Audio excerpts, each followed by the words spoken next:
राधे राधे सभी भक्तों को जय श्री कृष्णा। कैसे हैं आप सभी? आशा है राधा कृष्ण की कृपा से आप सभी स्वस्थ होंगे, अच्छे होंगे। आप सभी को उत्पन्ना एकादशी की हार्दिक शुभकामनाएं। आइए सभी मिलकर श्रवण करते हैं उत्पन्ना एकादशी व्रत कथा। युधिष्ठिर कहने लगी, हे भगवान, आपने हजारों यज्ञ और लाख गोदान को भी एकादशी व्रत के बराबर नहीं बताया, सो यह तिथि सब तिथियों से उत्तम कैसे हुई, बताइए। भगवान श्री कृष्ण कहने लगे, हे युधिष्ठिर, सतयुग में मूर नाम का एक दैत्य उत्पन्न हुआ। वह बड़ा बलवान और भयानक था। उस प्रचंड दैत्य ने इंद्र, आदित्य, वसु, वायु, अग्नि आदि सभी देवताओं को पराजित करके भगा दिया।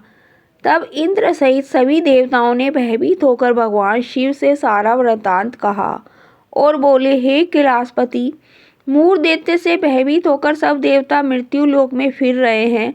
तब भगवान शिव ने कहा, हे देवताओं, तीनों लोकों के स्वामी, भक्तों के दुखों का नाश करने वाले भगवान विष्णु की शरण में जाओ। वे ही तुम्हारे दुखों को दूर कर सकते हैं। शिव जी के ऐसे वचन सुनकर सभी देवता क्षीर सागर में पहुँचे।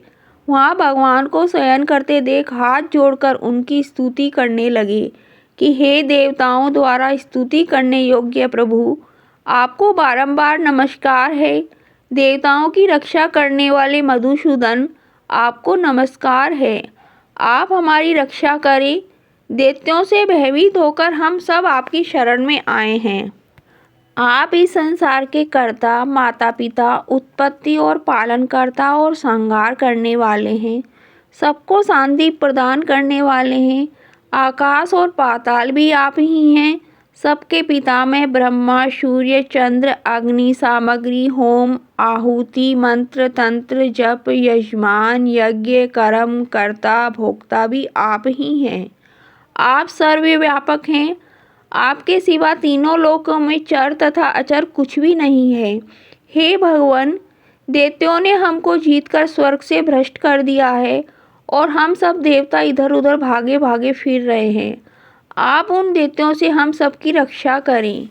इंद्र के ऐसे वचन सुनकर भगवान विष्णु कहने लगे कि हे इंद्र, ऐसा मायावी दैत्य कौन है जिसने सब देवताओं को जीत लिया है? उसका नाम क्या है? उसमें कितना बल है और किसके आश्रय में है तथा उसका स्थान कहाँ है? यह सब मुझसे कहो।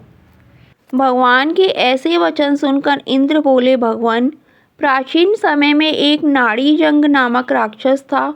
उसको महापराक्रमी और लोक विख्यात मूर नाम का एक पुत्र हुआ। उसकी चंद्रावती नाम की नगरी है। उसी ने सब देवताओं को स्वर्ग से निकालकर वहां अपना अधिकार जमा लिया है। उसने इंद्र, अग्नि, वरुण, यम, वायु, ईश, चंद्रमा, नैऋत्य आदि सबके स्थान पर अधिकार कर लिया है। सूर्य बनकर स्वयं ही प्रकाश करता है, स्वयं ही मेघ बन बैठा है और सबसे अजेय है। हे असुर निकंदन, उस दुष्ट को मारकर देवताओं को अजेय बनाइए। यह वचन सुनकर भगवान ने कहा, हे देवताओं, मैं शीघ्र ही उसका संहार करूँगा। तुम चंद्रावती नगरी जाओ। इस प्रकार कहकर भगवान सहित सभी देवताओं ने चंद्रावती नगरी की ओर प्रस्थान किया। उस समय जब दैत्य मूर सेना सहित युद्ध भूमि में गरज रहा था, उसकी भयानक गर्जना सुनकर सभी देवता भय के मारे चारों दिशाओं में भागने लगे। जब स्वयं भगवान रणभूमि में आए तो दैत्य उन पर भी अस्त्र शस्त्र आयुध लेकर दौड़े।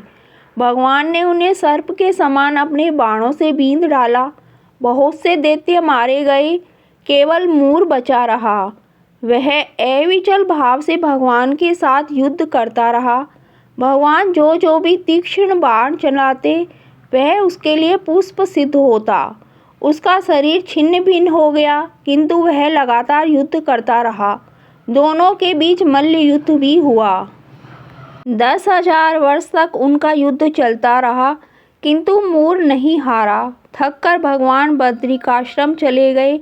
वहाँ हेमवती नामक सुंदर गुफा थी। उसमें विश्राम करने के लिए भगवान उसके अंदर प्रवेश कर गए। यह गुफा 12 योजन लंबी थी और उसका एक ही द्वार था। विष्णु भगवान वहाँ योग निद्रा की गोद में सो गए। मोर भी पीछे पीछे आ गया और भगवान को सोया देखकर मारने को उद्यत हुआ। तभी भगवान के शरीर से उज्ज्वल कांतिमय रूप वाली देवी प्रकट हुई। देवी ने राक्षस मोर को ललकारा, युद्ध किया और उसे तत्काल मौत के घाट उतार दिया। श्री हरि जब योग निद्रा की गोद से उठे तो सब बातों को जानकर उस देवी से कहा कि आपका जन्म एकादशी के दिन हुआ है, अतः आप उत्पन्ना एकादशी के नाम से पूजित होंगी। आपके भक्त वही होंगे जो मेरे भक्त हैं। बोलो एकादशी माता की जय, श्री हरि विष्णु की जय। वीडियो अगर पसंद आई हो तो लाइक करें, शेयर करें और कमेंट्स करके बताएं कि कैसी लगी। चैनल पर नए हो तो चैनल को सब्सक्राइब कर ली। जय श्री राधे कृष्णा।